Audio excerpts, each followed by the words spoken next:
नमस्कार, मी कृषी मित्र वैभव रोकडे. श्री शिवाय या युट्यूब चॅनलवर आपल्या सर्वांचे स्वागत करतो. आज आपण बघणार आहोत महाडीबीटी ट्रॅक्टर योजना. महाडीबीटी मध्ये असलेली ट्रॅक्टर योजना किंवा ट्रॅक्टर चलित अवजार. परंतु आज आपण ट्रॅक्टर या एका योजनेविषयी या व्हिडिओच्या माध्यमातून माहिती घेणार आहोत. ट्रॅक्टर योजना काय आहे, या योजनेमध्ये ट्रॅक्टरसाठी किती अनुदान मिळते आणि कोणकोणते कागदपत्र लागतात, आपण या व्हिडिओच्या माध्यमातून आज जाणून घेणार आहोत. महाडीबीटी ट्रॅक्टर योजना ही महाराष्ट्र सरकारच्या कृषी यांत्रिकरण योजनेमधील योजना आहे.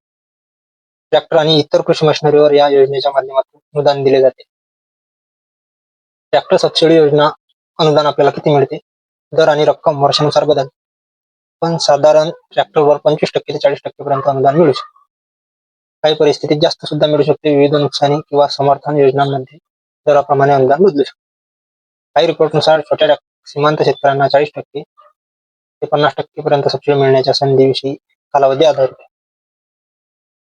सीमांत शेतकऱ्यांना 1,25,000 पर्यंत अनुदान मिळते. छोटं ट्रॅक्टर असलं तर 1 लाखापर्यंत, आणि मोठ्या शेतकऱ्यांना म्हणजे 2.5 हेक्टरच्या वर शेतजमीन असलेल्या शेतकऱ्यांना 1.25 लाखापर्यंत सबसिडी मिळते, म्हणजे 1,25,000 पर्यंत सबसिडी मिळते.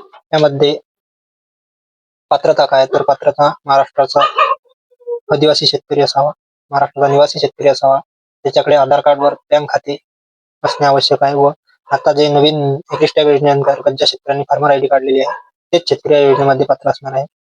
एससी एसटी कॅटेगरीसाठी सुद्धा आहे, हेच डॉक्युमेंट लागणार आहे, हेच पात्रता आहे. एकच शेतकरी एका वर्षामध्ये एकच उपकरणासाठी अनुदान घेऊ शकतो. आता ही अट शिथिल करून 5 वर्षासाठी आणलेली आहे, म्हणजे 5 वर्ष शेतकरी एकच अवजार घेऊ शकतो 5 वर्षांमध्ये. अर्जासाठी तुम्हाला महाडीबीटी पोर्टलवर जाऊन ट्रॅक्टर या घटकाकरता ऑनलाईन अर्ज सादर करायचा आहे. ऑनलाईन अर्ज सादर केल्यानंतर पहिले लॉटरी पद्धतीनं शेतकऱ्यांची निवड होत होती. आता ही लॉटरी पद्धत बंद करण्यात आलेली आहे. तरी आता प्रथम अर्ज प्रथम प्राधान्य यानुसार शेतकऱ्यांची निवड होणार आहे, म्हणजे ज्या शेतकऱ्यांचा अर्ज अगोदर असेल त्या शेतकऱ्यांची या योजनेच्या माध्यमातून निवड केली जाते. त्याच्यानंतर निवड झाल्याच्या नंतर शेतकऱ्यांना ज्या कंपनीचा ट्रॅक्टर घ्यायचा आहे, उदाहरणार्थ आपण महिंद्रा कंपनीचा ट्रॅक्टर जर शेतकऱ्यांना घ्यायचा आहे तर महिंद्रा कंपनीच्या डीलर जवळ तुम्ही जाऊन त्याच्याकडून कोटेशन आणि टेस्ट रिपोर्ट अर्ज मंजूर झाल्याच्या नंतर टॅग अंतर्गत नोंदणीकृत असलेल्या शेतकऱ्यांनी फार्मर आयडी द्वारे अर्ज केल्यानंतर अर्ज मंजूर झाल्यानंतर कोटेशन आणि टेस्ट रिपोर्ट संबंधित शेतकऱ्याचे बँक पासबुक या पोर्टलवर अपलोड करायचे असते. त्यानंतर कृषी सहाय्यक स्तरावर त्या अर्जाची छाननी होते. त्या अर्जाची छाननी झाल्यानंतर तो अर्ज तालुका कृषी अधिकाऱ्यांकडे वर्ग केला जातो. तालुका कृषी अधिकारी यांच्याकडे अर्ज वर्ग केल्यानंतर तालुका कृषी अधिकारी कागदपत्रांची पाहणी करून पूर्वसंमती दिल्यानंतर आपल्यास ते यंत्र, ते अवजार व ट्रॅक्टर खरेदी करायचं असते. ट्रॅक्टर खरेदी केल्यानंतर ट्रॅक्टरचं बिल, ट्रान्झॅक्शन, ट्रॅक्टरची आरसी व ट्रॅक्टरचा इन्शुरन्स, ट्रान्झॅक्शनची पावती, तसेच bank statement, bank passbook, ration card, म्हणजे कुटुंबातील ज्याच्या नावावर ट्रॅक्टर घ्यायचा आहे त्याचं नाव रेशन कार्ड मध्ये असणे आवश्यक आहे. असे सर्व डॉक्युमेंट अपलोड केल्याच्या नंतर ट्रॅक्टरवर त्या शेतकऱ्यांचं नाव व कोणकोणत्या योजनेमधून या ट्रॅक्टरची मंजुरात झालेली आहे त्या ट्रॅक्टरचं एम्बोसिंग करायची असते. एम्बोसिंग केल्यानंतर कृषी पर्यवेक्षक, कृषी विभागाचा अधिकारी, कृषी पर्यवेक्षक हे ट्रॅक्टर चेकिंग करण्यासाठी येतात. ते ट्रॅक्टरचे डॉक्युमेंटची पूर्तता बरोबर केलेली आहे की नाही ते बघतात, व ट्रॅक्टर व शेतकरी यांचा फोटो काढून अधिकारी व ट्रॅक्टर व शेतकरी यांचा फोटो त्या पोर्टलमध्ये अपलोड करतात.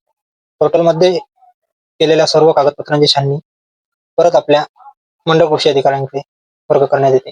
नंतर मंडळ कृषी अधिकारी या पूर्ण कागदपत्रांची पडताळणी करून पेमेंटसाठी तालुका कृषी अधिकारी यांच्याकडे फाईल पाठवत असतात.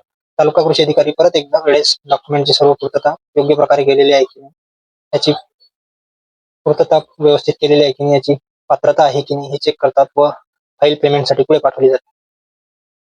फाईल पेमेंटसाठी केल्यानंतर जेव्हा जिल्ह्याच्या ठिकाणी म्हणा किंवा महाराष्ट्र शासनाने जो निधी मंजूर केलेला असतो तो निधी जेव्हा उपलब्ध असतो त्यावेळेस शेतकऱ्यांच्या खात्यामध्ये अनुदान वर्ग करण्यात येते. अशाच प्रकारे ट्रॅक्टर चलित सर्व अवजारांची अशाच प्रकारे प्रोसेस आहे. फक्त अनुदान कमी जास्त प्रत्येक अवजारला होऊ शकते. अधिक माहितीसाठी आमच्या चॅनलला सबस्क्राईब करा. अशाच प्रकारचे नवनवीन व्हिडिओ आपल्यापर्यंत पोहोचण्यासाठी सबस्क्राईब करा आणि बेल आयकॉनला क्लिक करा. धन्यवाद.